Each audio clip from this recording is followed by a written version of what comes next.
नयाँ टेक्नोलोजी सम्बन्धित जानकारीको लागि सब्स्क्राइब गर्नुहोस् टेक्नोलोजी प्लस युट्युब च्यानल र छेउमा रहेको बेल आइकन पनि दबाउनुहोस्। साथीहरू नमस्कार, तपाईहरुले टेक्नोलोजी प्लस युट्युब च्यानल हेर्दै हुनुहुन्छ र अहिलेसम्म पनि हाम्रो च्यानललाई सब्स्क्राइब गर्नुभएको छैन भने कृपया हाम्रो च्यानललाई सब्स्क्राइब गरिदिनु होला र यदि हाम्रो च्यानलमा राखेका भिडियोहरू मन पर्छ भने साथीभाइसँग सेयर गर्न पनि नभुल्नु होला। र आज म तपाईहरुलाई यस्तो ट्रिक बताउनेवाला छु जुन ट्रिकले तपाईलाई धेरै फाइदा गर्न सक्छ। अब तपाईले एक्सेल सिटमा त फर्मुलाहरू लाएर जोड्ने घटाउने गर्न सक्नुहुन्छ। अब माइक्रोसफ्ट वर्डमा पनि कसरी फर्मुला लाउने भनेर आज तपाईलाई म यो ट्रिक सिकाउन गइरहेको छु। जस्तो म एउटा फाइल खोलेँ, यहाँ हेर्न सक्नुहुन्छ यो मैले टाइप गरेर राखिसकेको छु, अङ्क हेर्न सक्नुहुन्छ। अब मैले यहाँ यो अङ्क जोड्न अथवा यताको अङ्क जोड्न यसलाई चाहिँ कसरी छिटो जोड्न सकिन्छ भनेर सिकाउन गइरहेको छु। हेर्नु होला, अब यहाँ जानु होला, जहाँ तपाईले यसको एन्सर चाहिएको छ यहाँ क्लिक गर्नु होला। जस्तै यो पुरै जोड्न छ मलाई, त्यसले मैले यहाँ क्लिक गरेँ। त्यसपछि यहाँ टेबल टुल्स भन्ने यहाँ क्लिक गर्नु होला, टेबल टुल्स भनेर आउँछ माथिपट्टि।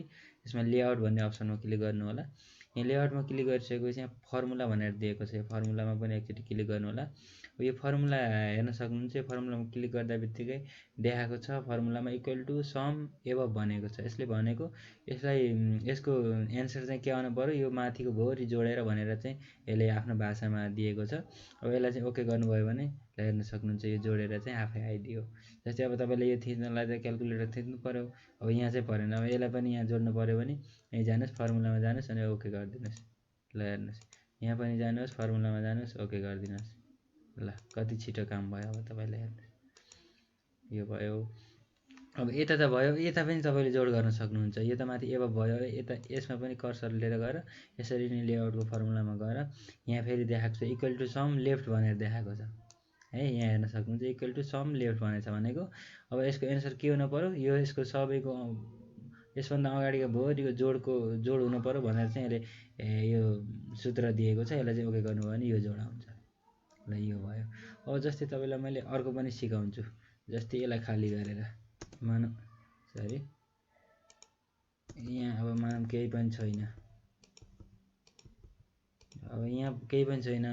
अब यो माथिको पनि दुईवटा जोड्नु पर्यो, यो पनि दुईवटा जोड्नु पर्यो। कसरी सम्भव होला भन्ने जस्तो लाग्छ। तपाईलाई एन्सर यहाँ चाहिएको छ भने चाहिँ यसलाई पनि यसको पनि सूत्र छ।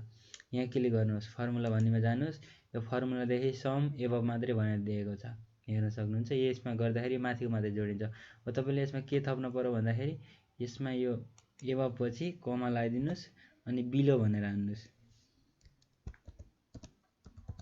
ल यो भन्नुभयो। जस्तै यो भनेको के भयो, इक्वल टु सम भनेको यो यसको एन्सर जोड्नु पर्यो कुन भन्दा एबभ भनेको माथिको अनि बिलो भनेको तलको भनेर इन्टर हान्नुभयो भने हेर्नुहोस् यो दुईटा अनि यो दुईटा जोडेर यहाँ एन्सर आउँछ।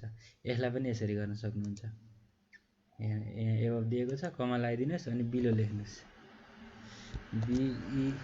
BELOW लेख्नुहोस् अनि इन्टर चाहिँ दिनुहोस्। ल हेर्नुहोस् यसरी चाहिँ एन्सर चाहिँ एक्सेल सिटमा जसरी नै पत्ता लगाउन सकिन्छ। र साथीहरूलाई हाम्रो भिडियो कस्तो लाग्यो, यदि भिडियो राम्रो लाग्यो भने कृपया साथीभाइसँग सेयर पनि गर्न नभुल्नु होला र राम्रो लाग्यो भने एउटा लाइक पनि तल अवश्य गरिदिनुहुन्छ भन्ने आशा राखेको छु। धन्यवाद।